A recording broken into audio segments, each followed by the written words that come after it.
আসসালামু আলাইকুম। শুরু করছি কৃষি সংবাদ, সঙ্গে আছে আমি নিশা মুনতাসির। এখনকার এই সংবাদ আয়োজন একই সঙ্গে চ্যানেল আইয়ের ইউটিউব চ্যানেল এবং চ্যানেল আইয়ের ওটিটি প্ল্যাটফর্ম আইস্ক্রিনে লাইভ স্ট্রিম হচ্ছে। চলতি মৌসুমে যশোরে গাজর চাষে ভালো ফলনের আশা করছেন চাষি। সার ও কীটনাশকের দাম বৃদ্ধির কারণে পোকামাকড় দমনে জৈব সার ও বালাই পদ্ধতি ব্যবহার করা হচ্ছে।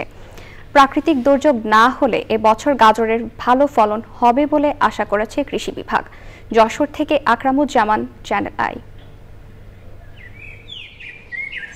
যশোর সদর উপজেলার চাষড়া ইউনিয়নের গোয়ালদা গ্রামে চাষ হচ্ছে হাইব্রিড জাতের গাজর। পরিবেশ বান্ধব জৈব পদ্ধতিতে বিষমুক্ত সবজি উৎপাদন করছে কৃষক। কৃষি বিভাগের সহযোগিতায় এই পদ্ধতিতে গাজর চাষ করে ব্যাপক সফলতা পেয়েছেন তারা।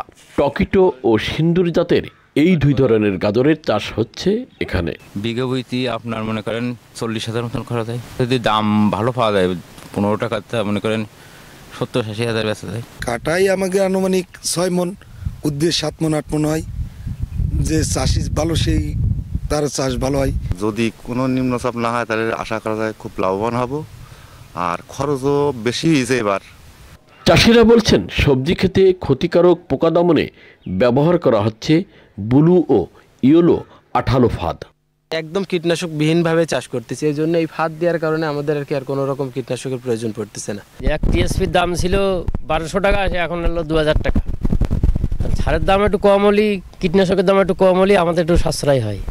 গাজর চাষে কৃষকদের উৎসাহিত করতে সার কীটনাশকের পরিবর্তে জৈব সার ব্যবহারের পরামর্শ দিচ্ছে কৃষি বিভাগ।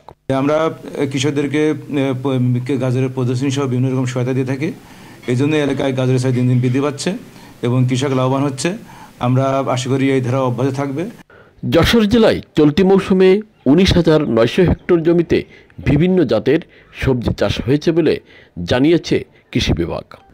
যশোর থেকে আকরামুজ্জামান, চ্যানেল আই। লক্ষ্মীপুরে শীতকালীন শাকসবজি আবাদ লক্ষ্যমাত্রা ছাড়িয়ে গেছে। দীর্ঘস্থায়ী বন্যার পর এবছর অনেক কৃষক 3 থেকে 4 বার চেষ্টা করেও আমন আবাদ করতে পারেনি।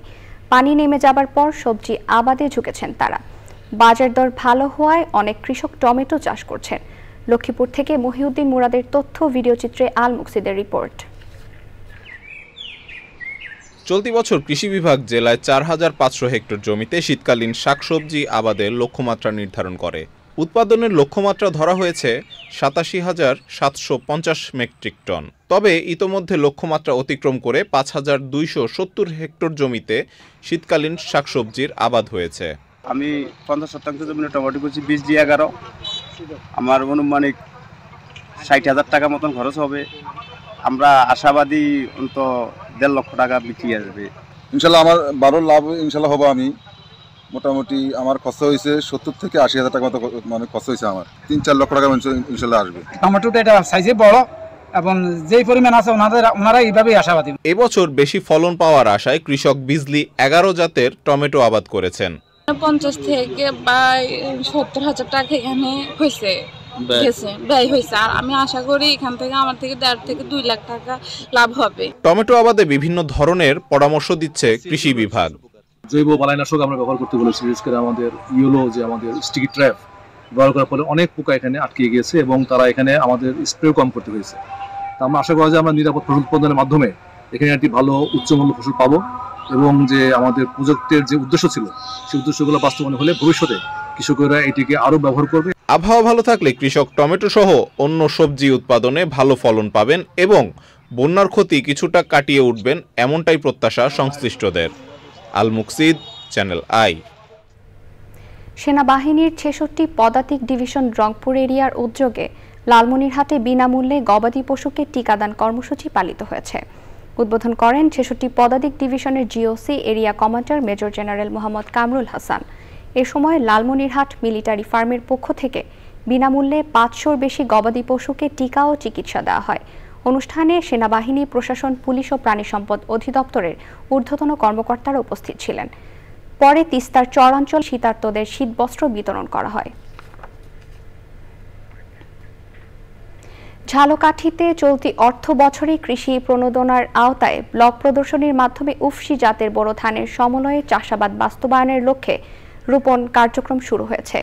সদর উপজেলার ছত্রকান্দা এলাকায় রাইস প্লান্টারের মাধ্যমে উফশি জাতের এ ধানের চারা রোপণ কর্মসূচি উদ্বোধন করেন জেলা প্রশাসক আশরাফুল রহমান।